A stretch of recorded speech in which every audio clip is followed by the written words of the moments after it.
Well, good evening, Raider Nation. My name is Brent Johnson, along with head coach Keith Goss of the Bacon County Red Raiders. I want to welcome you to the 7th edition of the Red Raider Coaches Show. This is the 7th week of the season. Did I get that right? Yeah. Okay. And we're about to start Game 6. Yeah, we talked about so many numbers before we went on camera. Thanks, Joe, for kind of leaving me, throwing me under the bus here for the possibly the most important week of the season. Not just because it's Jeff Davis, not because it's a huge rivalry, but it is the first region game. And these are the games that determine whether we make the playoffs, and that's what's important. And we'll get to more of that in just a few moments. Coach, how you been? Doing good. We had an open week, and we had some new maxes on the open week. A couple of our guys got stronger, added a couple new Red Raiders to the list, which is guys that are above 800 pounds on 3 lifts. Added a few more Iron Raiders, which is guys that are over 900 pounds on 3 lifts. Even 2 of our freshmen are there currently, and those guys are incredibly strong for that age and their developmental part in the program. So, and they both help us on Friday night. So there's a correlation between being strong enough and competing. So, but yeah, we did some things like that on the open week, and gave them a little bit of time off to rest and get their legs back up underneath them, and then this week it was back to normal. Well, real quick on that, folks, if you want to keep up with what he's talking about, these when they increase their maxes and become a Red Raider, a Iron Raider, Super Raider, Alpha Raider, or the Ultimate Raider. The Ultimate Raider. If you want to keep up with that, I encourage you on Facebook, search for Bacon County Red Raider Football and ask to join that group, and you'll get all that stuff, pictures of these young men and their accomplishments in the weight room, which Coach is showing on the field each and every Friday night. You can't do much about how tall kids are, but you can do plenty about how strong kids are, and that is by making sure that, one, that they have a routine that's building them properly, 2, making sure they get the right nutrition in their body, and then 3, encouraging them to rest. If you can control those 3 variables and make sure that they're training hard enough, that they're putting enough calories in their body, and hopefully the right calories, and convince them that growing has a lot to do with how much you rest at night, and that message is starting to be understood across our program. Well, when you see results, as these young men have been able to do this season, and then from your philosophy coming in last year and that culture sinking in again, I think that combination with the success that we've had thus far with a 4-1 record over some larger schools as we head into region, I think, again, will have an effect. Obviously, it's having an effect on these guys. Folks, it's been a couple of weeks since we've had some football. We're going to discuss a couple things like normal. Obviously, we're going to go back a couple of weeks and talk about Telfair and the success we had there. We will also... It would be better if we talked about Tatnall. Did I say Telfair? Yeah. There you go. I'm not going to edit that out. Tatnall County. I want to forget about Tatnall. Just for a personal note, that was the only second game in 10 years that we've been broadcasting live on the NFHS network and other various platforms that we haven't been able to get out a signal whatsoever. So I was really disappointed. You could barely make a phone call or text, much less have any data service. So I encourage Tatnall County High School to really push for something. But anyway, so that's on a personal note with what we try to accomplish. But let's get back to what we're going to talk about today, and we're going to talk about Tatnall. We're going to talk about Jeff Davis in the second half. We're also going to talk a little bit about coaching staff. That some of you may not even know their names. You probably don't know exactly what they do, what their positions that they coach. And I've asked him to highlight maybe their best quality, what they bring to the table for our Red Raider football team. So, Coach, let's go back a couple weeks and let's talk about Tatnall County. Tatnall County. Reedsville, Georgia. A couple weeks ago. How'd that play out, Coach?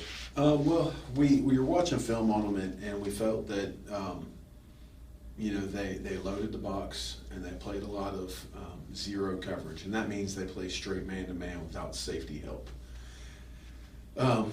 We didn't feel like that we felt like they may get out of that against us, but as we went into the game, They stayed in zero coverage. They did what they do, and we were able to take advantage of it. We got the matchups we wanted as the game moved forward, and we're able to put up several points.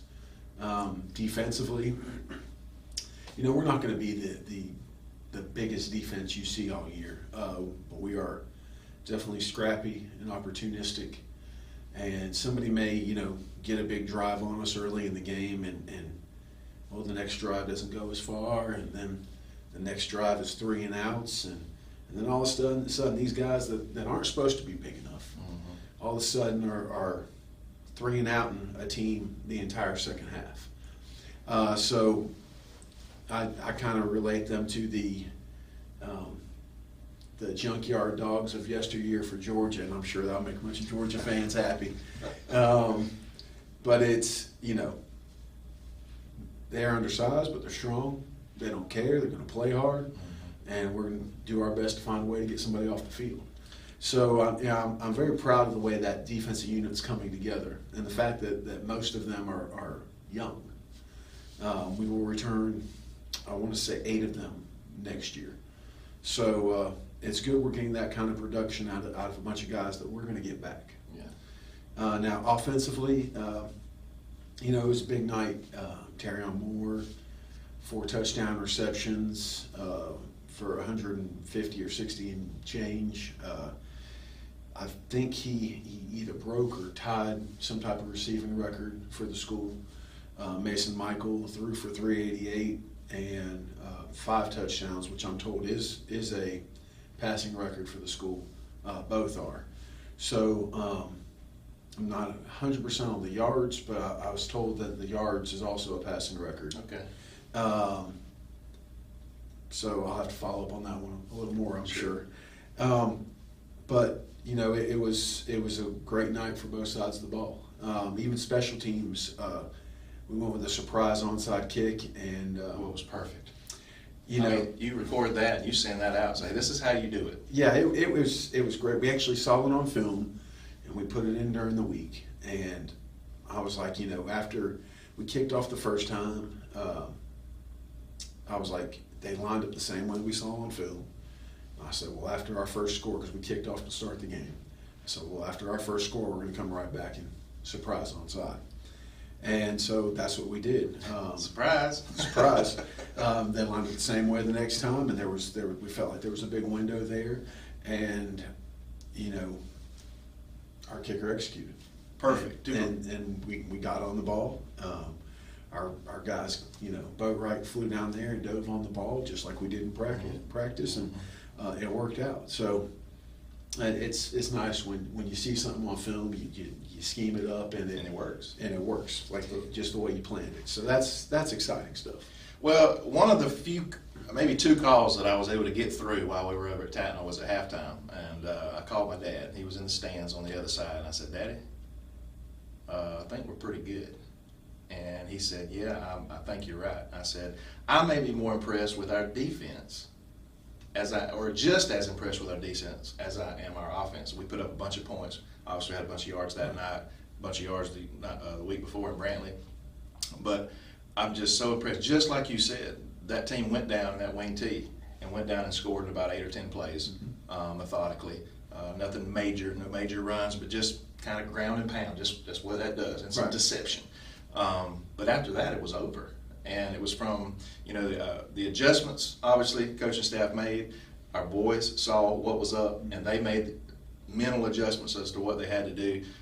So I'm so pleased with our defense. And these young guys that you say, we're only losing just a couple, and a lot of these guys that are really putting forth such an effort and being so successful with tackles and such.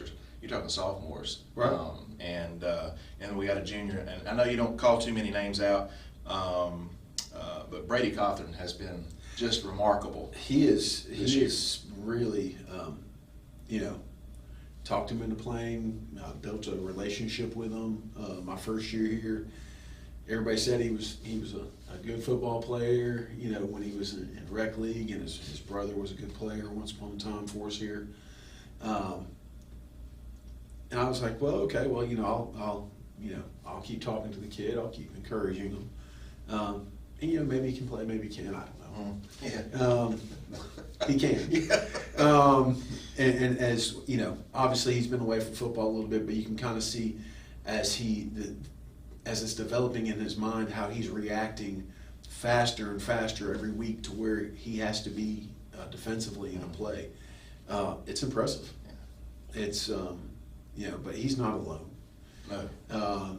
The development you see week by week with our guys up front, with our D linemen using their hands, crossing face and getting into plays, our linebackers scraping downhill where last year they would run more side to side to where they're taking the angles, scraping downhill and meeting people for no gain, 1 yard gain.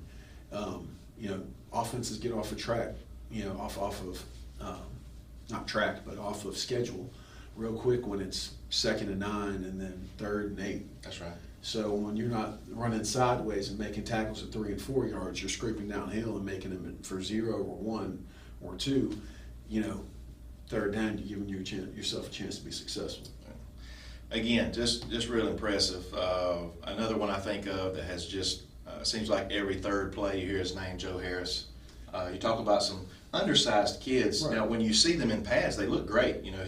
He's not real tall. He's 5'7", 5'8", but he weighs about 230, right. 235, 240. But that young man, he just gets after it. The development in him learning how to play with his hands, being more physical, being a stronger guy in the weight room. I always say the Red Raider level is 800 pounds on 3 lifts. And I say when you get to that level, you're physically ought to be competent on a football field, strong enough to compete. That's right. And if your technique is sound, you can be successful. Once you start hitting the 900-pound club, for Iron Raider and 1,000-pound Super Raider, you're becoming stronger than some of your opponents.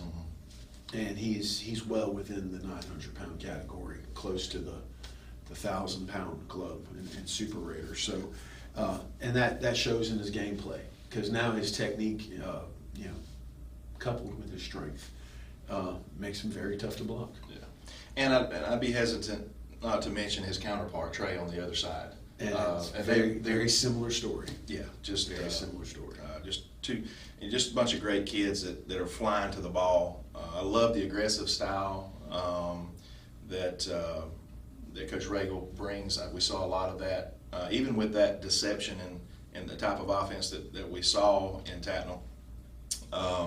We still saw some aggressive. A lot of times you have a tendency to sit on your heels and kind of wait and see what the offense is going to do, but you hit the gaps and no, you read your keys against an offense of that style. You read your keys, you come attack it downhill. Yeah. It was fun to watch. One of the things we've already mentioned, the offensive side of the ball. I wanted to touch on this and let you talk about it a little bit.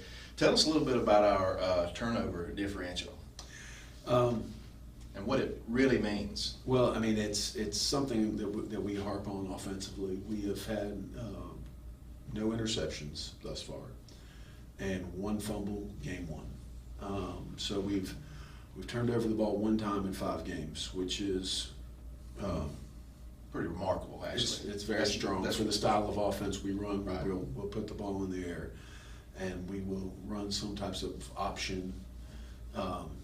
That's strong. Yeah. Defensively, like I said, I remarked on earlier, we're very opportunistic, which means we usually find a way to come up with the ball. I think Cameron Crawford has a magnet on his chest. I think he's come up with about 5 fumble recoveries. If it's on the ground, it just always seems to bounce to him. Or he's got a knack for being around the ball. So we joke around about him being the human magnet because I think I want to say he's recovered 5 on the season. Maybe it's 4 to 5. It's somewhere in that ballpark. That's a lot of fumble recoveries. And we've had a few interceptions, so we are way ahead in that statistic, and that's one of those things that when you taking away possessions from the other team and you're not giving away any possessions, you have a chance to be successful. I'll say The one game we had turnovers, the one game we lost. Yes. And that just, I don't care what level you're playing, Pee Wee, middle school, high school, college, It matters. pro, it matters. Turnovers matter. And, he touched on no interceptions. There's also 13 touchdown passes to 0 interceptions. I think that's a huge deal. Over 900 yards of passing with no interceptions. If you look up his statistics versus anybody else in the state, nobody has, I don't believe anybody else has more than 10 touchdown throws and 0 interceptions. Right. So there is, that's close to 1,000 yards. I don't, I glanced at it the other day when we input the stats. But anybody around that's thrown for roughly that many yards, nobody has as many touchdowns with no interceptions. Well, one last thing I wanted to mention that was fun to watch, that fourth quarter, as you pulled half the starters, really before, it's probably with 4 or 5 minutes left in the third quarter, let some JV guys come in, and success that they had in that particular game. I know they struggled the first couple true JV games Right. we've had, but to see them come in and have some success, but I think more importantly is what I saw on the sidelines, is how excited not only the coaching staff was with the success of these young men, but also those starters that came out. Well, here's the reality. When we go to a JV game, we're playing a lot of our young guys. Mm-hmm. But we just talked about how many of our young guys were actually starting on defense already. That's right. So, and they're not really playing with what is truly their class of guys. We're not playing with all the freshmen on Thursday. We're not playing with all the sophomores on Thursday. We're playing with guys that we're still developing, and they're getting an opportunity to, play with some of their peers on Friday night. And granted, the other teams, been worn down by that point in the game, but they were having a chance to have success underneath the lights, and that's exciting for our guys. That's something that's going to keep them out there, keep them excited about playing, and anytime that you can come away with a win and you can get some of your young guys some experience underneath the lights. Their eyes won't be nearly as big the next time when you need them to play in that scenario. That's right. So, and that's good to again, like you said, to be able to give them that opportunity on a Friday night, because it's different than playing on a Thursday afternoon. It's way different. It's way different. You still have to execute. A lot of times you see guys come in and there's snaps or miss and there's fumbles and bumbling and tripping and stumbling, and but we didn't see that the other night with that group of guys. No. They just seamlessly carried on what the varsity had been able to do for 2.5 quarters prior to that. Yeah, Nikosi was pretty impressive. He does start defensive back for us. He's one of our sophomores. But for him to pull, he only gets limited time in crossover when we do crossover individual work. So he gets limited offensive time. So for him to pull it on his own read when somebody crashed, and then read the outside linebacker coming in and take it and flip it to the receiver on the bubble and read out really a phase of triple option in our spread run game. That was pretty impressive for the amount of reps he gets at it in practice, and to execute it and throw the ball the way he did. That was pretty nifty. Well, that's awesome. I'm glad that everybody can have an opportunity for success. And I think that that's part of this new culture that we're putting in place, and the success we've had. It allows for that to happen. Well, Coach, before we take a break, let's talk a little bit about the coordinators before and then after the break, maybe toward the end, we'll talk about. So tell a little bit about tell everybody who your offensive coordinator is. Our offensive coordinator is Brian Watson. Coach Watson has worked a few different places over the year, but he came from me from Windsor Forest, and but I've known him. He's worked at Brunswick High before. He's worked at Valdosta High. He's worked at Berks County, and we were excited to be able to get him. He's a steal for our program and our community. He is coaching the O-line, which is near and dear to my heart, because that's what I played and coached for years and years and years. but he's one of the few that I'm comfortable with coaching the offensive line, and that says a lot because that group of guys fits on less than one hand. So there's just not many guys that I trust to coach my O-line, that they're going to coach it the way I want it coached. And he's done just a remarkable job. You know, we talked about a lot of stats with, you know, yards here and there. Probably the most telling fact is 5 games and 0 sacks. When you can go through 5 football games, and I don't care what offensive style you're running, your quarterback can throw for almost 1,000 yards and 13 touchdowns, and there's been 0 sacks. Part of that is how Mason gets out the ball and understands where to go with it, but that doesn't happen without people protecting the quarterback. Sure, and Coach, we played some big physical teams. Right. Irregardless of what our opponent's record says, Right. these guys we played some defensive lines they got after it. And they have some dudes. There's Yeah. no doubt. But Coach Watson has, I think, called every play this year but one. I called one, didn't work out well. Let Coach Watson keep calling. So he's just done a remarkable job of putting us in the right situation, and you know, we're excited to have him here as a Red Raider. All right, well, let's tell you what. Let's just stay on the offensive side of the ball. All right, you just pick who you want to go with next. Coach John David Sellers is my offensive. Well, he helps out with the passing game. He's my quarterback coach. He is coming from us from up in Tennessee, where he coached in college. Then he became a head coach at a private school, and you know, I coached him years and years ago in Appling County, and that's where we had a connection. And we talked forever about working together one day, and this opportunity presented itself close to where, you know, Mom and the rest of the family is, and so you know, he was ready to come back to Georgia, and so it was just the right fit. And you know, he does a great job of preparing our quarterbacks and our passing game, and really does a lot on that end. I think he's also labeled the special teams coordinator, and he does run a couple of our special teams for us. Is really good with our kickoff return, but he, you know, he's just a great fit for us here, and we're happy to have him here. Yeah. And then Brad Thomas. Brad played for me in Mackin.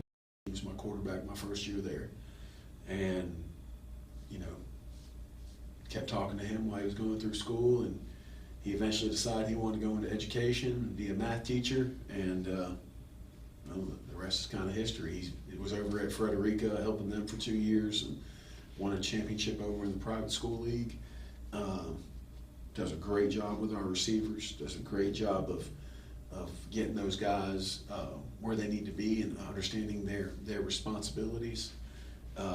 So he's just done a great job with that, and then we're excited to have him here. I keep getting told he does a great job in the classroom. Yeah. So it's always nice when you have a hire as a math teacher and can do it in the classroom, do it on the field. That's right. And so we're definitely excited to have him here. So he's a new addition for us this year. And then our running backs coach, that's me. And I got You got some.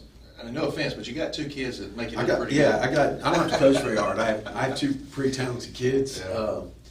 You know, they both can make you look real smart. They're doing a great job protecting the football. We work on that. They're going to hold on to the rock, or the next one's going to be in. Yeah. So, but they do a great job. They're unselfish. They're part of that pass protection I talked about with the offensive line, because they fit into the pass protection and the things and the way we protect.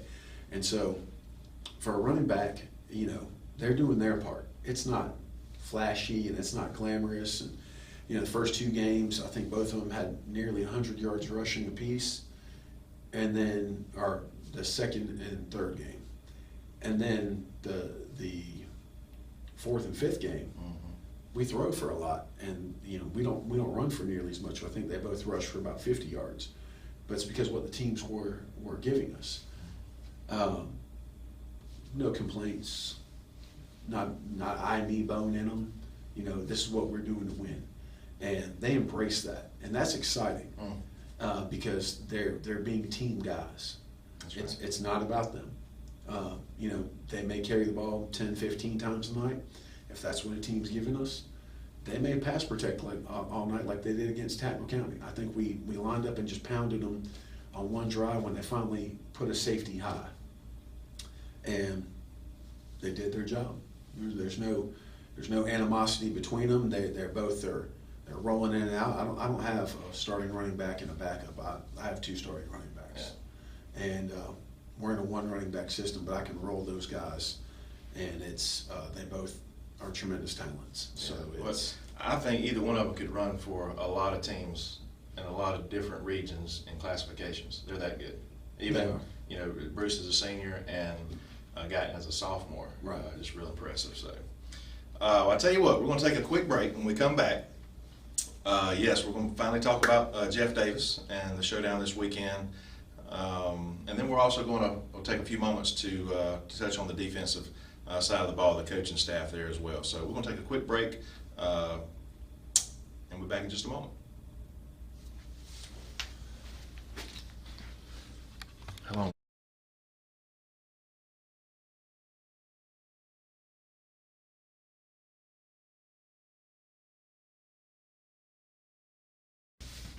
Welcome back to the Red Raider Coaches Show. My name is Brent Johnson, along with Coach Keith Goss of your Bacon County Red Raiders. Coach, before we do talk about Jeff Davis, Big Red headed over to our first region game this year, and how important that is. Let's finish up on the defensive side of the ball with the coaches that you have there. Just letting you guys at home and gals know.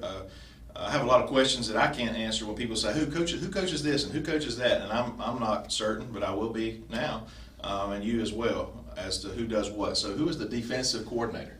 Defensive coordinator is Todd Regal, and he also coaches our D-line. Coach Regal comes to us from Coffee High School. Before that, he's worked a couple different places. Scott has started in Ware County. So I've known Coach Regal since college. While I was at Valdosta State on the offensive line, he played defensive end there. And so obviously I've known him for a long time. I trust him. He was in my wedding. I was in his. So needless to say, I know the guy and I trust him on multiple levels, and the football field is no different. You know, he's very sound in the way he goes about things. He's going to be a technician when it comes to defensive line play, and I think that's really starting to show with the way our defensive line is playing. You know, he's very methodical in the way he approaches things, but we're blessed to have him here as part of our program. One side note with Coach Regal, tell me if I'm wrong, but he's got a sense of humor about it. He does, which is unique for, I guess, a defensive coordinator guy. But it's really, you know, he's got that personality that when you get to know him, you realize how funny he is. Yeah. But when you first meet him, you're just kind of like, you don't know how to take him. Don't have to take him. That's right. But he's funny. There ain't no doubt. And then our secondary coach, Coach Scott Brown. Mm-hmm. You know, Coach Brown has been a Red Raider for a long time. He's also my assistant head coach, and he is that because of the wisdom he brings. I've been around football a long time, but he's been around it a little longer than me. Mm-hmm. And there's times where his wisdom is valuable and brings a lot to the program, his years of experience, and I don't know anybody that cuts a better game field. I literally don't. That takes time and experience. It takes time and experience. Right. I mean, because he's better at it than me. By God, I can tell you that. So he brings a plethora of knowledge and experience that goes beyond just X's and O's on the field, but running a program. Well, that's one of those positions, kind of like the running backs. He's got some kids back there that know how to play. They understand the game of football, and they kind of help make him look good. But we can see the progression that even our DBs have made, especially since last year. Right. Well, no, there's a lot of young guys playing back there I will say they're athletic. Mm-hmm. But now you look at some of the plays they're making, and it's because of the knowledge that he's putting That's what into I'm saying. them. I understand. And he is growing them up a lot faster than you hope not to have to play sophomores on a Friday night. Right. You hope not to have to play freshmen on a Friday night. I hope we get to that point here, Right. Where we're playing all juniors and seniors on the field. We're playing all freshmen and sophomores on Thursday nights. Mm-hmm. With that being said, it may never completely be that Yeah. way here, but I feel like those guys are prepared because they were out there with us as freshmen. And once you have a year of knowledge underneath your belt, and if you're physically strong enough to compete, Mm-hmm. you can help the team. Yeah. Well, it's rare to have a freshman just step on the field and be strong, like the two we have. Yeah. That do have 900 pounds on 3 lifts. Mm. Their athletic strength, they don't know everything we want them to know in the game yet. Right. I'm just going to be honest. But they can compete But they because can of compete their physicality. because how strong they are and how physical they are. So, but Coach Brown just does a great job for us in the secondary. His assistant, Coach Gomez, we brought him up from the middle school. Coach Brown threatens to retire on me one day, and so we're fortunate enough to be grooming our next guy. And he's doing a great job learning the scheme, learning our expectations, learning what it is that there's a lot more to football than just calling plays on Friday night. And he's learning that too. It's a lot of work behind the scenes, and he's starting to figure out what it's all about. And I think he's going to make a great coach down the line. And we're fortunate to be in a situation where we can groom him when Coach Brown finally does retire on me, which he doesn't know, which is actually never. But if he does for some reason, we're prepared. And with the next coach up. And so that brings us to Coach McKenzie, who is our linebacker coach and just a sponge when it comes to learning defense and different schemes and techniques. He is a student of the game, and his story is kind of crazy. Coach McKenzie has been everything from a youth pastor to a police officer to running a medical office. And I called him up, and we went to high school together. I've known him since I was 13 years old. And I said, he had a history degree in college. I said, hey, buddy, what are you doing with that history degree? And he's like, nothing, I'm running a medical office. And I said, well, what do you think about coming to coach football, and we have a history opening, and you putting that history degree to work? And, at first he was like, you're crazy. And when we started talking out the details of it, and it was the right fit. And he brings a level of organization and mentorship. He has seen a lot in the world and shares that with our players. And very organized guy, and that's helpful because there's a lot of tasks where you have to be very organized, and there's stuff that I don't have to handle because I can give it to him, and I know it's going to be done just the way I want it. And that's, when you have guys like that on your staff where you can hand something to them and not have to worry about it. It's going to get done. And it's going to get done. Then I can focus my energy on other things and continue to build our program piece by piece. Was that all, Coach? That's everybody. That's it? That's everybody? That's everybody. That's all you got? That's all we got. Well, I appreciate you going through that, and I know the folks at home that will be watching this show will appreciate it too. If they don't, they can skip through it. That's so right. That's the beauty of on demand, right? You can fast forward. You can fast forward. But yes. Now let's move on to this week and what you've been preparing for the last 2 weeks. What Jeff Davis has been preparing for the last 2 or 3 weeks, right. I think. Maybe they've had an additional week due to some circumstances. But we are headed over to Hazelhurst, Georgia tomorrow night to face the Jeff Davis Yellow Jackets. Now, Coach, I don't think I've ever told you this. I've said it maybe 1 or 2 other times. Years and years ago, I don't know how long it was, but Mr. Mike Wheeler told me that we want to beat Jeff Davis in basket weaving, marbles, It don't matter. Tiddlywinks. It doesn't matter. We want to beat Jeff Davis in everything, much less football, baseball, basketball, and the normal types of competition. So you've been here long enough now to understand the type of rivalry, a true rivalry. You know, we think we have a rivalry with Pierce County, and we did at one point. But the fact that they've grown and increased in size and classification and some other things, you know, a true competitive rivalry is still with Jeff Davis. Right. And I think it was really, truly renewed.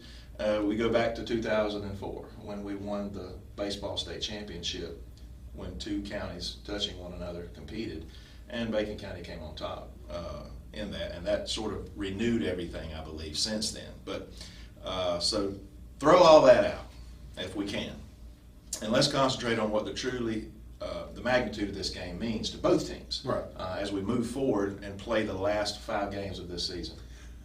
Well, you know, obviously it's the first region game, and we're all competing, trying to get in those 4 spots for the state playoffs. So obviously that's a major factor. Nextly, you know, it's a county that touches our county. There's going to be a natural rivalry there, especially when we're in the same region. So obviously those factors, you know, they play big. You know, there's a lot of people that are here that know people in Hazelhurst and work with them, go to church with them, and likewise over there to here.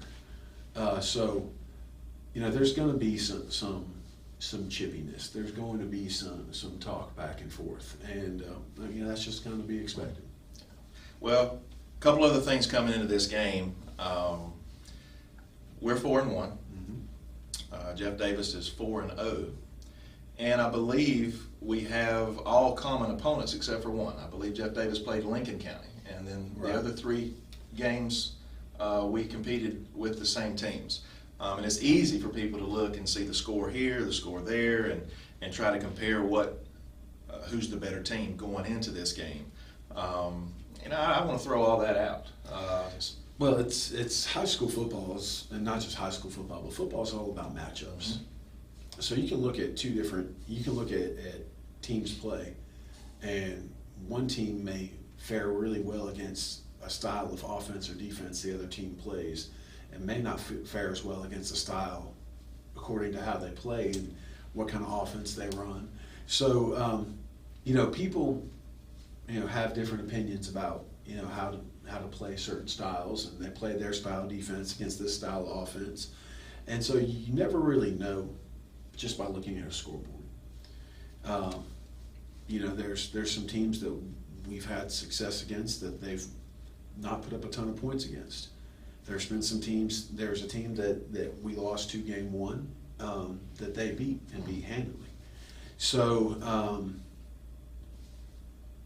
you could literally say, you know, it's great. You can see our kids have a familiarity between how their kids played against those kids, but at the end of the day, it's really working our matchups against who we feel like we can take advantage of and right. who they feel like they can take advantage of. All right, well, from that point, tell us on the offensive side of the ball for Jeff Davis, what do we need to be concerned about? What do you see there? I mean, they got some big kids up front. They're going to try to do what every team does to us. They're going to look at our guys and say they're too small, and they're going to run at us. And our guys, they're going to line up. They're going to bow their neck, and they're going to find a way. And that's all it comes down to. Any team that plays us that has a power run game is going to come at us until we prove that we're going to take that away time and time again. And this is a wing T style offense? Wing T style offense, and they've mixed in a little bit of option game with it. So, you know, they're going to run their normal buck, but they've added some option run game to it to try to supplement, you know, their buck sweep. I've watched some film. They're big. They're big. And it might have been you that somebody told me that they're really strong too. Yeah, I mean, Coach Helton is going to do a great job in the weight room. Now, as far as I know they're run heavy. You see that, and teams like that, just like them, they only throw maybe when they have to. And once in a while, they might throw in a little play action or something to try to throw you off, but they want to run the ball. Yeah, they want to run the ball. They want to run it 40 times and pass it 5. Right. If that. Right. If they can beat you by throwing the ball bag off the bus and throwing the ball back on the bus, and that's their 2 throws of the night, they're perfectly happy with that. Yeah. All right, how about their defense? Defensive side of the ball. I will say this: just watching some film, they've been pretty opportunistic as well. A lot of their touchdowns have been scored by their defense is sound. I think they've scored at least 5 defensive touchdowns, maybe 1 on special teams. Mm-hmm. Which really goes back to protecting the football, because I believe one of their wins came from 2 defensive scores. Brantley. Yes, and they had no offensive scores in that game. With that being said, that was a month ago. That's so right. They've had time to fix any of the problems they had in that game as well. Just like our first loss of the year, we had just a ton of mistakes game 1. But we've had time to fix those. So I know Coach Helton and his staff are going to do a great job of preparing their kids, and I look forward to be a great game. I do too. I think it will be a good game. Whether it's a close Raider win or a big Raider win, I think it's going to be a good game.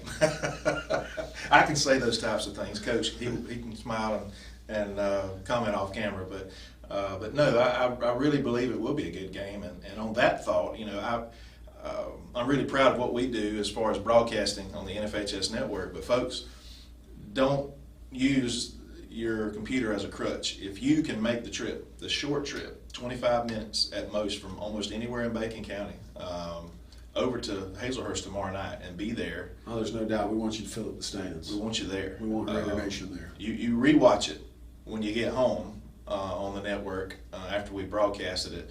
But if you're capable of going and being there, there's been some protocols that Jeff Davis is doing a little different than even from here. They will be checking temperatures as you go in. They're anticipating an enormous crowd. I don't know if they've been doing that at all their home games or not, but you can purchase tickets online prior to the game. Go to that Red Raider football, Bacon County Red Raider football Facebook page, and there's a link on there to purchase your tickets ahead of time is what they recommend. You can purchase them at the gate, but they do recommend you getting them earlier to make you getting in the place a little more easily. Do you want to add anything to that as far as? No, they have just that site up, and they're encouraging people to use that, and I guess print off the ticket. You can print off the paper. It's on paper. You just show it at the gate, whether it's 1, 2, 3, 4, 10. If you got a big group that's going or just want to make one purchase for a couple families at one time, and however you want to do that. But I encourage you to do that. Take that opportunity so you can just basically walk right in instead of maybe having to stand in line. If you can't, the social distancing, and encourage you to wear the mask as well if you feel comfortable with that or don't feel comfortable not. I'm sure there will be, when you go to a visiting section, it's not going to be anywhere as big as a home side. So if there's as many people there that I think is going to show up for Bacon County, again, take your mask just in case you're not comfortable, being potentially elbow to elbow, front and back of people. So again, just want you to stay safe during these crazy times that we're in. But again, it's just going to be a great night for football. We haven't seen the Raiders play for 2 weeks. They haven't played for 3 weeks. So everybody's itching, looking, excited about obviously the rivalry. But I'm excited about this first region game and the potential to where this could potentially take us if Raiders can come out on top tomorrow night. And just see how things go, Coach. Yep, there's no doubt, and we're going to continue to work hard to do our best to secure a victory. Well, I want to thank all of y'all for joining us this week. I know the first segment was a little bit longer. I hope you enjoyed the conversation throughout this show. Again, I want to encourage you to come out tomorrow night in droves over to Jeff Davis, over to Hazelhurst, Jeff Davis High School, and support your Bacon County Red Raiders, who are 4-1 on the regular season as we progressed. Jeff Davis is 4-0, and again, we start region play, which is everything starts over. Those wins and losses don't count. It's these next 5 games that can secure our spot in the playoff. Who knows?